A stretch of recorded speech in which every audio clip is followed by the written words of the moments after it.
So Uncharted Lost Legacy focuses on Chloe, and Nadine is kind of tagging along on this adventure.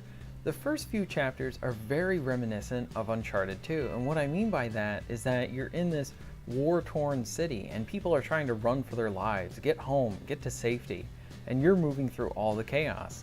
There's some really good fistfights that take place in the first two chapters, and it closes out with a really good chase. The next level opens up in a jungle and is very reminiscent of Uncharted's first island. It's a great change of pace right out of the gate, and just a visual presence that's just gorgeous. Lots of pretty greens, very good looking. Now you also get access to the Tarzan rope that you had in Uncharted 4, and you get great options for all your combat encounters in Chapter 3.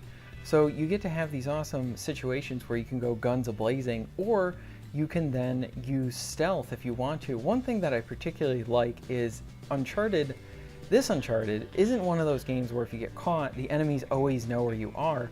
If you can really cut the line of sight and hide just for a few seconds, they won't know where you are, and then you can go back to stealthing. I like this. It's really cool, and it allows you to adapt to situations rather than be so restricted in how you tackle them. Chloe has the ability to pick locks, and I will say that it's worth exploring the environments to find some of these military cases, because you don't know what you're going to find inside. You may get a rocket launcher, a couple of grenades, a collectible, or the first one I opened up with a silenced pistol. So I knew right out of the gate that I had to open all these that I found because, well, silenced pistols are just great. So far the pacing is good and the visuals are gorgeous. Naughty Dog always does a great job at presentation for their games, whether it's the awesome cutscenes, the great voice acting, or just the visuals that you're going to be going about. They do a great job with that, and it continues here. I do like that in Chapter 3 that the story starts to poke closer with Chloe, like at her past, and more specifically with her father.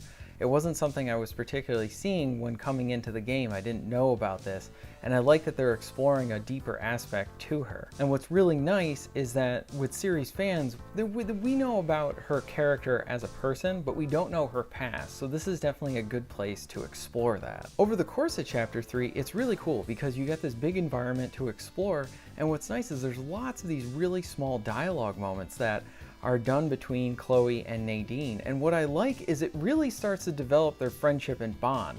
They start talking in the beginning, they're not really friends, they're just kind of like work associates, really. That's kind of how they act. And then by the end, finishing Chapter 3, you can start to see how that friendship is starting to grow. And I really like this because they chose the right opportunity to do it. Do it at the beginning of your story.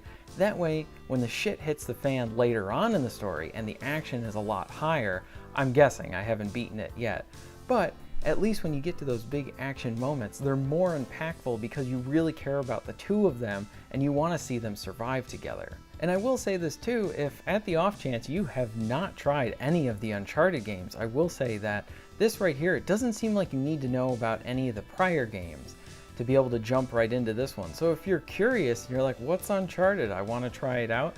I'd say play this game. I mean, really, I would say play the whole series. If you're looking for great gameplay and story, you can't do any better than Uncharted. And if you own a PS4, you should have Uncharted in your collection. So if you've been playing this game, let me know what you think in the comments below. Do you like this game? Do you not like this game? Do you think it just should have ended with Uncharted 4, no more story content?